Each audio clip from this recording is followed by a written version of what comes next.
कैसे हैं आप सब लोग? अच्छे हैं सर। वेल हम लोग वर्ड्स पढ़ रहे हैं, ठीक है। हम लोग अपनी 45 दिन में इंग्लिश सीख रहे हैं। पूरा प्लेलिस्ट हमारे यूट्यूब चैनल पे है नोबल इंग्लिश लैब के। आप अगर इंग्लिश सीखना चाहते हैं तो वहाँ डे वाइज डे टू जा करके प्रैक्टिस कीजिए। काफी प्रैक्टिकल वे में हम लोग सारी चीजें पढ़े हैं, और अगर आप उन 45 दिन के वीडियो के साथ प्रैक्टिस करते हैं तो आप बहुत अच्छा इंग्लिश बोलना सीख जाएंगे, राइट? यस। तो words are also very important if you are learning English. जब हम इंग्लिश सीख रहे हैं तो वर्ड्स बहुत बड़ा वाइटल रोल प्ले करते हैं सब। तो हमने लास्ट डे कुछ वर्ड्स पढ़े थे जो लिंकिंग और स्ट्रक्चरल वर्ड्स थे। आज कुछ और पढ़ना है जो कंजक्शन भी आप कह सकते हैं। तो बट यानी होता है लेकिन। आपको पता ही है, कहने कि मैं गरीब हूं लेकिन ईमानदार हूं। I am poor but honest, right ना? कहने कि मैं बिजी हूं लेकिन आपसे मिल सकता हूं। I am busy but I can meet you. आगे आपके पास एट है, तो एट यानी होता है फिर भी। ये कंट्राडिक्टरी है। जैसे मैं गरीब हूं फिर भी मैं पढ़ाई कर रहा हूं। आई एम पुअर, तो I am poor at I am reading. तो वही यहाँ सेंटेंस है, it was expensive at I bought it. ये बहुत ही महंगा था फिर भी मैं इसे खरीदा।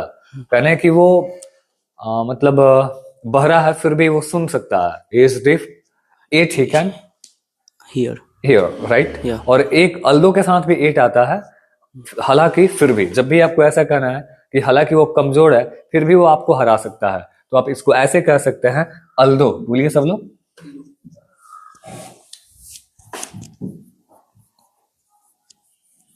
Although he is weak. बोलिए, although he is weak yet he can defeat you, right? वो कमजोर है फिर भी आपको वो हरा सकता है, राइट? वह मोटा है, हालांकि वह मोटा है फिर भी वो दौड़ सकता है। तो although he is fat at he can run, ठीक है। तो एट यानी होता है जब भी आपको कुछ बताना ये चीज ऐसे है फिर भी वो हो सकता है, तो हम वहां एट बोलते हैं। इंस्टेड ऑफ होता है, इंस्टेड ऑफ यानी होता है के बदले में, के बजाय। जैसे कहने कि instead of watching TV read book. किताब पढ़िए आप, किसके बजाय, किसके बदले में? टीवी देखने के बदले में।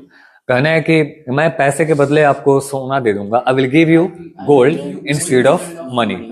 कहना है कि यहां आने के बदले आप नोबेल पे चले जाइए, go to Nobel instead of coming here. तो इंस्टेड ऑफ यानी होता है के बदले या फिर के बजाय, राइट? अदरवाइज यानी होता है अन्यथा। जैसे कहना है कि हरी up otherwise you will miss the train. आप जल्दी करें नहीं तो आप ट्रेन को मिस कर देंगे। तो जब भी आपको बोलना है नहीं तो आप बोलेंगे अदरवाइज, राइट ना? कहने कि आप मुझे मेरा पैसा रिटर्न कर दें नहीं तो मैं आपसे बात नहीं करूंगा। तो रिटर्न माई मनी। बोलिए सब लोग, return my money otherwise I want talk with you.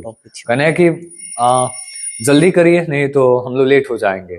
Hari up otherwise we will be late, ठीक है। तो जब भी आपको कहना है नहीं तो या फिर अन्यथा तो आप बोलेंगे अदरवाइज। आपके पास नेक्स्ट वर्ड है इन अदर हैंड वर्ड्स, यानी कि दूसरे शब्दों में। कोई अगर हम सेंटेंस बोलते हैं ऐसा कि वह बहुत ही अच्छा लड़का है और हमेशा सफल होता है, तो in other words he is very laborious. दूसरे शब्दों में कहें कि वो काफी मेहनती है। तो जब भी आपको ऐसा कहना कि दूसरे शब्दों में तो आप बोलेंगे इन अदर वर्ड्स।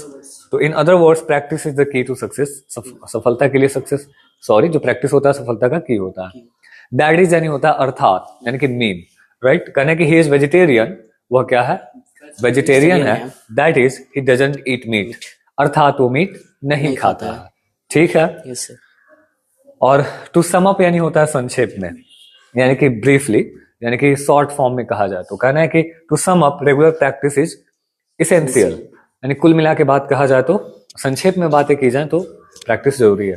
तो संक्षेप में जब भी आपको ऐसी बातें एक्सप्रेस करना हो तो आप कहेंगे टू सम अप।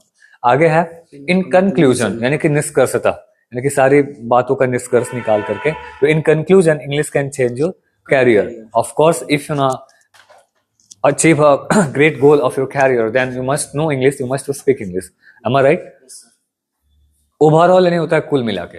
जैसे वी टॉक्ड अ लॉट, बहुत सारी हम बातें की और कहने की कुल मिला के मैं नहीं आ रहा हूं, तो overall I am not coming, ठीक है। कुल मिला के बात की जाए कि आप एक अच्छे व्यक्ति हैं, overall you are a good person, ठीक है। यानी कि कुल मिला के देखा जाए तो लड़का ठीक है, तो ओवरऑल हाँ, बॉयज गुड। एट लीस्ट यानी एट लास्ट है। एट लास्ट यानी होता है अंततः, यानी कि अंततः यानी कि अंत में हम लोग एक्सेप्ट कर लिए उन चीजों को। तो at last we accepted the things, और एट लीस्ट होता अगर LEAST होता तो उसका मतलब होता है कम से कम, वो भी आपको आगे मिलेगा। ऑफ कोर्स यानी निश्चित रूप से। तो जब भी आपको ऐसा करना हो बिल्कुल निश्चित रूप से, तो आपके पास बहुत सारे वर्ड्स हैं, सर्टेनली है, डेफिनेटली है, एग्जैक्टली है, ऑब्वियसली है, ठीक है। तो ये सारे वर्ड भी आप यहाँ पे बोल सकते हैं। सर्टेनली तो दिया भी हुआ है, जैसे of course I will help you, बिल्कुल यानी कि निश्चित रूप से मैं आपकी मदद करूंगा, यानी कि निश्चित रूप से मैं आऊंगा, तो I will come, right, of course I will come, या फिर certainly I will come. Definitely भी होता है, एग्जैक्टली भी होता है, इवन सबसे ज्यादा आजकल लोग किस वर्ड का यूज करते हैं जी? ऑब्वियसली का। किसका? तो आप ऐसे भी कह सकते हैं, ऑब्वियसली बोलिएगा, Obviously, OBVIOUSLY, obviously I will come. तो जब भी आपको ऐसा कुछ कहना है कि निश्चित रूप से मैं आपकी हेल्प करूंगा, तो obviously I will help you, जिसको शॉर्ट पहले ऑब्वियस भी कहते हैं कि obvious I will help you. And now certainly वही बात है, एनीवे, खैर, यानी कि एनीवे लिव दिस, खैर छोड़िए इन बातों को, यानी कि खैर चलिए पढ़ाई किया जाए। एनीवे लेट्स रीड, ठीक है। आगे आपके पास वर्ड है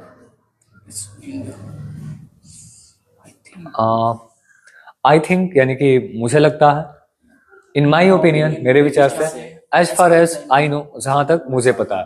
तो जब भी आपको ऐसा कहना है कि मुझे लगता है कि आप चोर हैं, तो आप बोलेंगे I think you are a thief. you are a thief. मुझे लगता है कि आज बारिश होगा, I think I think it will it rain will today. rain today. तो जब भी आपको अपनी ओपिनियन एक्सप्रेस करना है कि मुझे लगता है, मेरे ख्याल से, मेरे हिसाब से, तो आप बोलेंगे आई थिंक। और इन माई ओपिनियन, मेरे विचार से आप एक अच्छे व्यक्ति हैं। In my In my opinion opinion, you are a are good nice person. person. As far as I know, जहां तक मुझे पता है। आपको जब ऐसा कहने कि जहां तक मुझे पता है, आप एक डॉक्टर हैं, तो as far as I know you are a doctor. जहां तक मुझे पता है, आप एक चोर हैं, As far as I know, you are a thief, right. तो in my opinion English is essential for a career. और moreover besides, in addition to, ये सारे वर्ड्स हम आपको ऊपर पढ़ा चुके थे, ठीक है। और इन सारे वर्ड्स को आप यूज कीजिए, इस पे सेंटेंस बनाइए। और कैसा लगा आपको ये सारे वर्ड्स जान करके, हमें कमेंट में जरूर बताएं। आप इन सारे वर्ड्स को लिख लें और अपने सेंटेंस में यूज करें। सेंटेंस बनाने अगर आपको नहीं आ रहा है, तो जा करके आप जो हमारे बेसिक इंग्लिश ग्रामर के वीडियोज हैं, verb to be, verb to have, infinitive verb to be, in verb to have, tense modal, उन सबको आप कई बार देखें, रिकॉल करें, रिवर्स करें। Thank you so much.